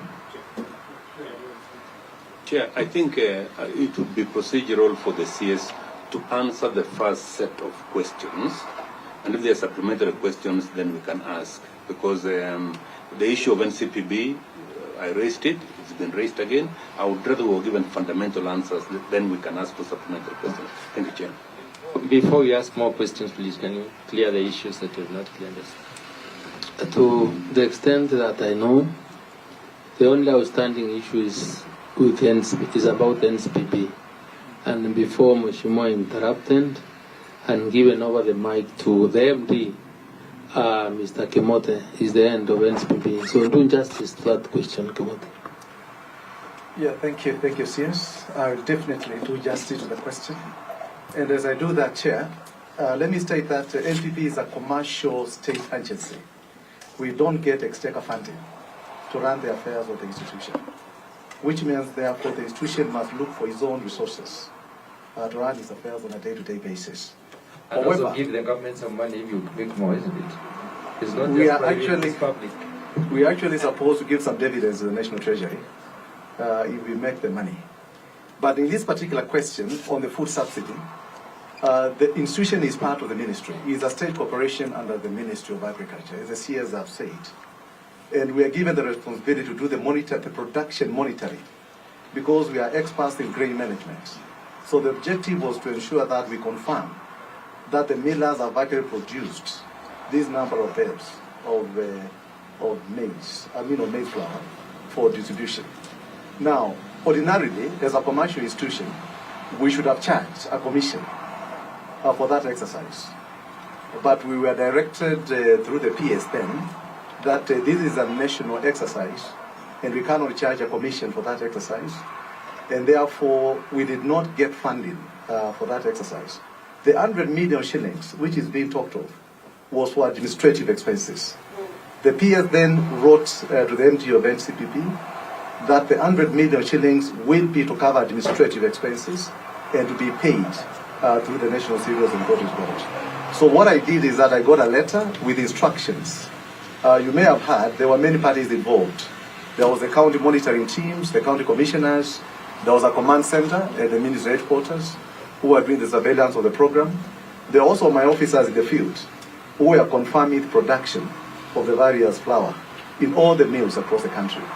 And therefore, that is how the money was utilized. And the report the CS has talked about, the audit report, the 100 million shillings is also enumerated on how it was spent. So 100 million shillings was simply administrative expenses. It was not revenue to the institution.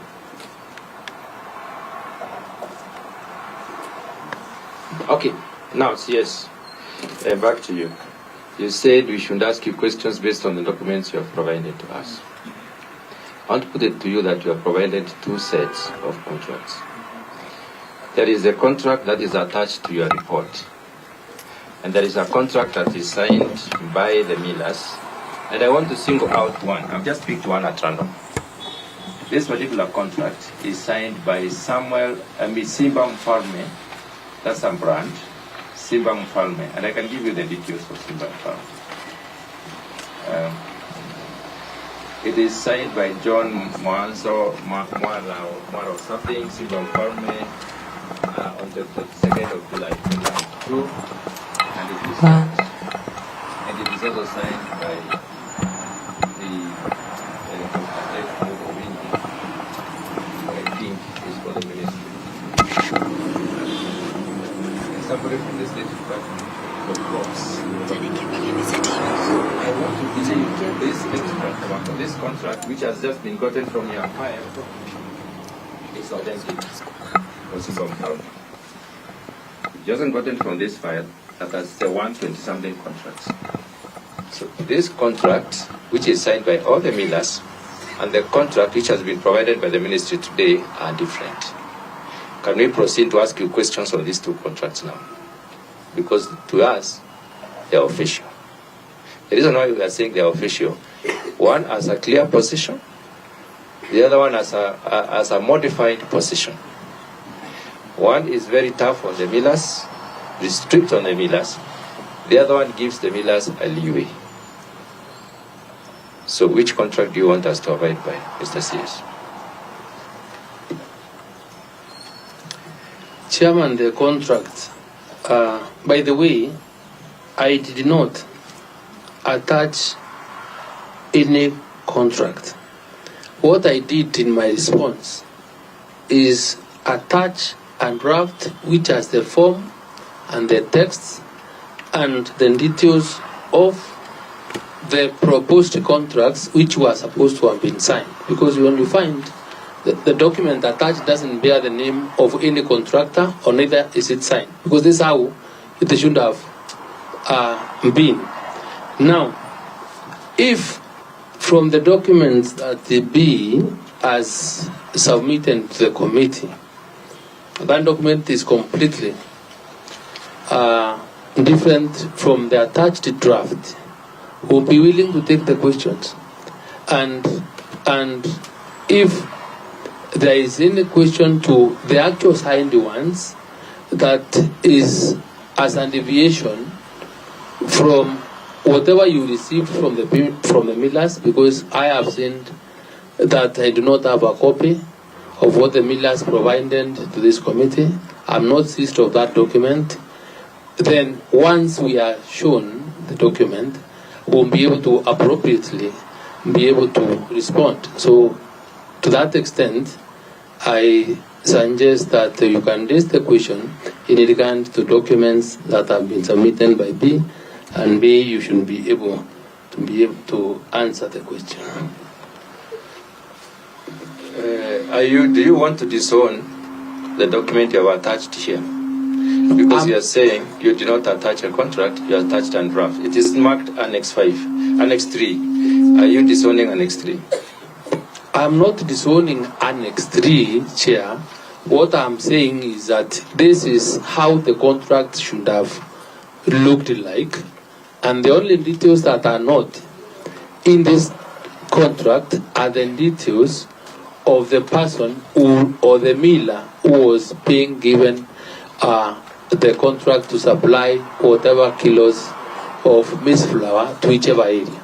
So if all the millers, and I just came with this one so that in the event that you have any, and I have an example, a sample from your end, I will easily peruse through and see if there is any variance or not, Chair, because this is what the ministry knows was the contract or that subsisted at that particular time. So maybe I would ask your staff to provide you with a copy of one of the contracts that they were signed, and then we can proceed. Our question number 2 reads like this, and I quote,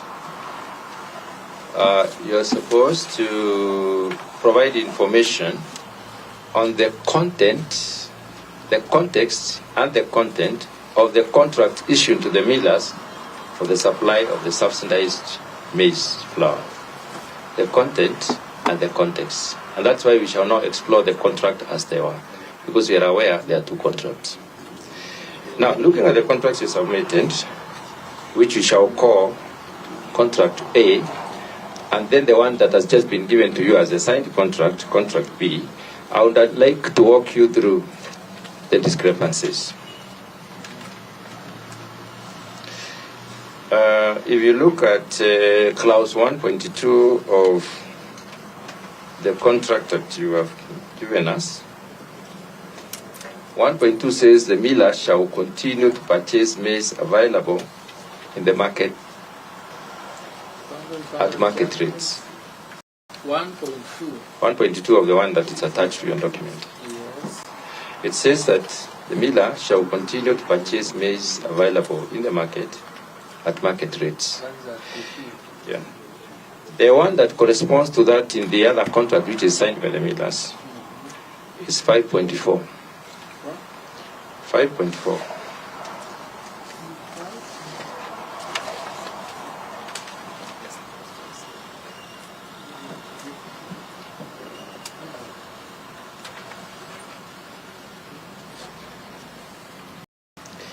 And 5.4 just reads the same, but it reads exactly the same. It reads, 5.4 reads, continue to purchase maize at the prevailing, the miller warrants that it shall continue to purchase maize at the prevailing market rates as mentioned in Article 3.5. If you go to Article 3.5 of the contract that is signed by the millers, it gives the figures. Talks about market price being 90 kilograms, per 90 kilogram bags being between 5,800 to 6,000. Are we together? Chairman, I think we are reading different documents, because the documents that I have signed by the millers and at 1.2 and 5.4 are completely different from what you are reading. That confirms that. That confirms that some millers signed the contract that you have given us. Some other millers signed this other contract. So we have two contracts. To that extent, yeah, I agree. Okay, if you agree, therefore, let us explore the differences between the contracts. Now let me take you through. Please put on the mic. So, where is the CMA? Just give me CMA.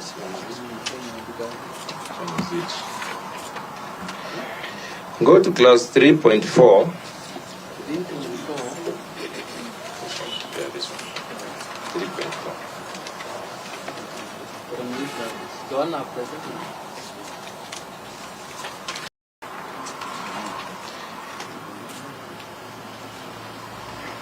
3.4 of the contract that is signed here by Simba Millers. It reads like this. It is agreed between the parties that the Ministry of Agriculture, Livestock and so on shall deploy market surveillance teams to ensure all that. And then the miller shall be held accountable, and that's important to us, accountable to the retail price stated in 3.3, and the retail price is what the government gave, in the market, and shall only be held liable to comply with the prices set in 3.2, and the prices are. Now, when you go to this other contract, 3.5, these other contracts that you attached, it reads like this, 3.4 reads like this. It is agreed between the parties that the ministry shall deploy market surveillance teams to ensure that the shifted maize flour is sold to the maximum recommended price.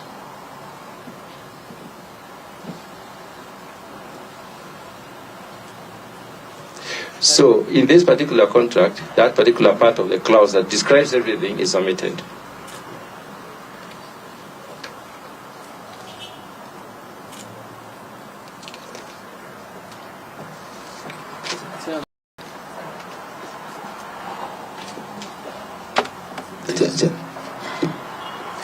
Please, so that I'm not lost, I don't know whether you will be able to allow me be able to share or to compare the documents or the contracts that are being signed. so that we do away with the draft that is attached, because it's not assigned to any miller, and be able to compare what you have from the miller and what I have from my procurement officer, because at all you did read Article 3(4) of this contract. Then from what I also see from the one that I am having here signed between Mombasa Millers and of course the ministry, also appear to substantially be different. So I don't know whether we can read it together, what you have signed and what I have signed in this one, because they're different. Maybe, Chair, before the Chair responds, there is submission from the CS on the questions that had been asked by the committee were specific on the question 2.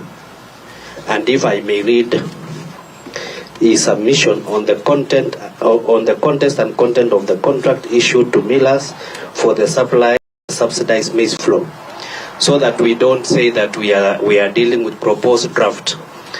The response from the CS is that the context and the content of the contract to millers are indicated in the attached contract Annex 3. The contract was approved by the Attorney General's office as Annex 4. So it is very specific that the contract was approved by the Attorney General, and that is what went to the millers. So we wonder now, this other contract that is invariant with what you have stated categorical on the procedure and the approval, where it came from and who approved it, because the nature of saying that it was a sample and it has passed through the process in which the Attorney General has approved. I think the CS, you are missing the point completely. Chair, it will be highly unlikely that a miller would sit down to tamper with a contract. Highly unlikely. All that they have annexed alongside the other documents came from your office. At what point do the makers of that contract chose to deal with Jared Okello separately and Honorable Linturi separately on the same contractual obligation? That must have come from your office, Bwana CS. And Chair, I think it's quite clear that if there is a contract, if at all there is a contract somewhere, it came from the Attorney General's office, and it can only be one. It can only be one. So maybe we need somebody from the AG's office to tell us which contract this was and where it is, and if it is authentic, and it's the one we are dealing with. 2 or 3 may be unnecessary, but the AG's can only be one. We would like me to confirm that the contract you have is actually from the AG's office. And maybe so that the CS can know the seriousness of the matter. When the millers appeared, they said that because of non-payment of their dues, the government will have to pay an interest. It was around, I think, around 300 million. Again. Because of the contract they signed. So if the contract they signed is not even clear where it came from, and we have a government that is accumulating, by last week it was 300 million. We don't know this week it will be how many million, depending on the interest that the contract was executed, and now the contract is in question, because that it seems that is not what the Attorney General approved as you had annexed.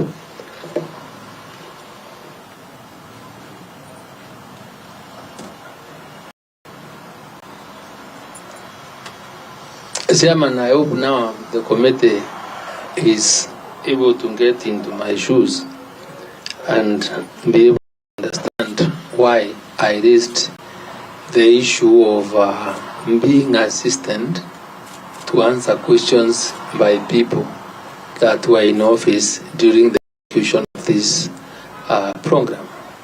I was trying to avoid such embarrassing situations where I have to own the reports which I was not clear of. And when this draft proposal, or the proposed draft contract was attached, I've also looked at the purposely forwarding letter to the former cabinet secretary by the Attorney General, who advised me. And you know, it's just a letter forwarding the proposed contract. So it's not signed, no copy of the signed contract, which would make me now believe the contract attached here was what was approved by the Attorney General then, just a letter. And secondly, when I read from the contract to Mombasa Millers, and especially that provision on Article 3.4, then it's completely skewed in favor of the miller. It's skewed in favor of the miller. So my contract that is purportedly to have been approved by the Attorney General is only 2 lines. The other one is 4 lines, which goes to extents of even making or saying the miller shall not be accountable. So, Chair, I am in a very awkward situation. Those are the issues we have with the contract, CS. We are aware that the millers were given total comfort to supply without any penalties and not responsible. The contract exonerates them from the responsibility of the end user of the product. So it was skewed to support the miller, and I want to tell you why. To give out money. Yeah. Chairman, I think from the look of things, you need to do a better job in this matter, because I think this is fraud from where I sit. I have no shame in admitting realities of life and where the truth is. Because members going to be, yes. Chair, it is good the CS is getting to where we are. We are at a loss.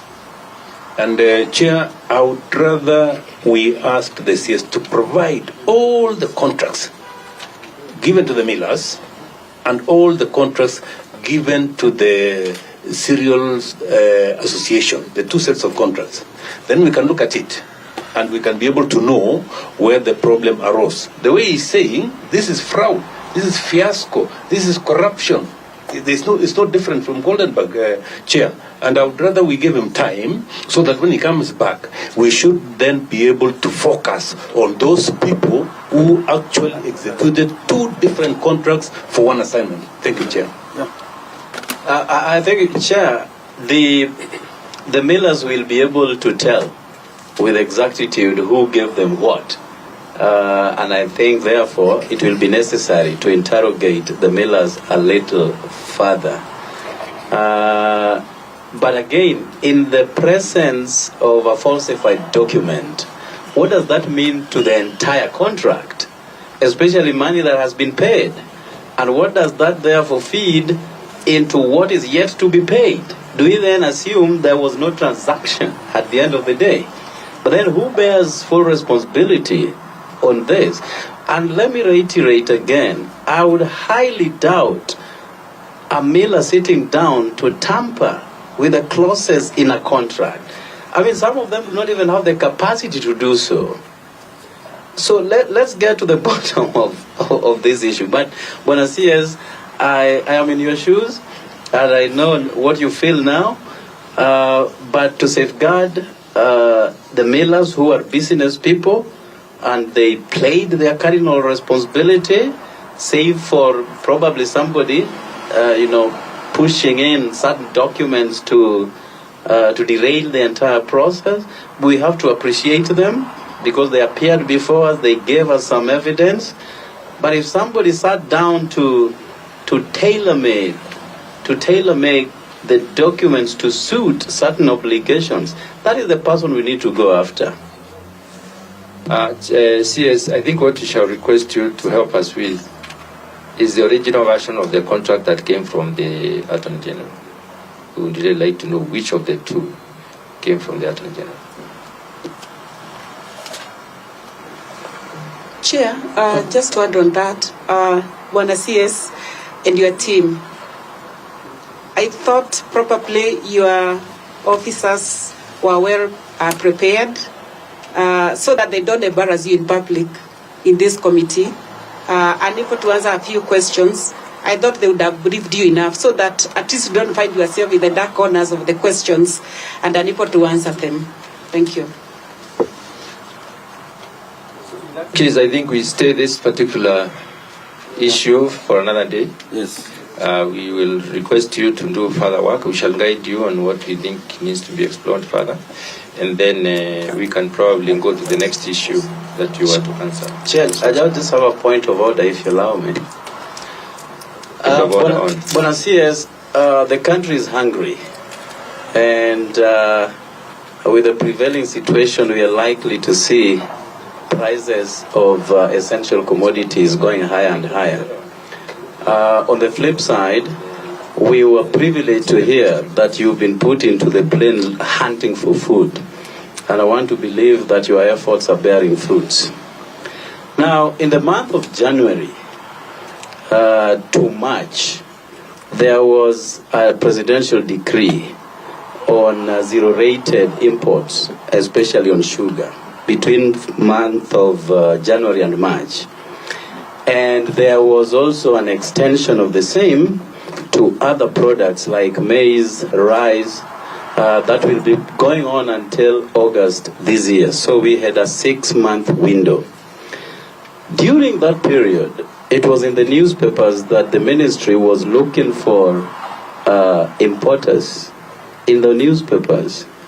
I do not know how an import, such a serious undertaking as import, can be put into the newspaper for every Dick and Harry to apply. What is your procurement regulations when it comes to issues of imports? Now, you were given that window to import, yet the country is still hungry. At what stage are we? What percentage has been brought into the country, and what percentage is still outstanding? So that even as you grapple with issues of hunger in the country, there should be a level of confidence that something is happening. Now, again, I may want to see a list of those who were awarded the tender to import, and whether there was a serious due diligence done to these importers. Because because you opened it for every person to apply, what if, in the presence of inadequate due diligence, you ended up with briefcase importers, those who do not have the capacity to supply? Because again, that could be the reason why this country is hungry, yet all our neighbors are full stomach. So, CS, I would want you to appraise us on the level of food in this country now, on the backdrop of your shuttle diplomacy across the world looking for maize. I think CS needs protection. Please, you have opened up a huge area. I don't know, if we deals with that, I think we may not make any progress on this other report. We may ask specifically, call you specifically to discuss that particular intervention. And in view of what is likely to be happening in the near future, I hope you are clear that we are going hungry, even more hungrier. In the next 2 months, there may be no maize in this country. So Actually, with that bit of that, please, we may need to ask him to come and discuss on this particular issue. I agree. Because it's a huge issue. But again, we are hungry now. Why should we wait? Chair, we are hungry now and today. I think maybe the question is also substantive that requires or he has an answer. Chair, I think the issues being raised by Okello are serious issues that require a substantive answer. And for clarity and for by way of update, that is the current topic I am dealing with at the moment, because I'm doing an update to my boss on the current food situation in the country, which because my ministry is the custodian of the food balance sheet in the country. So once I am done, of course, by Monday or Tuesday, I will be able to share with the Parliament, because I'm under obligation to brief Parliament occasionally on a number of issues. So I won't seek your indulgence or care, give me more time so that I'm able to respond comprehensively on this particular issue. But I want to assure you, we will make sure that no Kenyan dies of hunger. We will do our best. But I also want to ask you as a leader, because the food deficiency or the food deficit in this country is so huge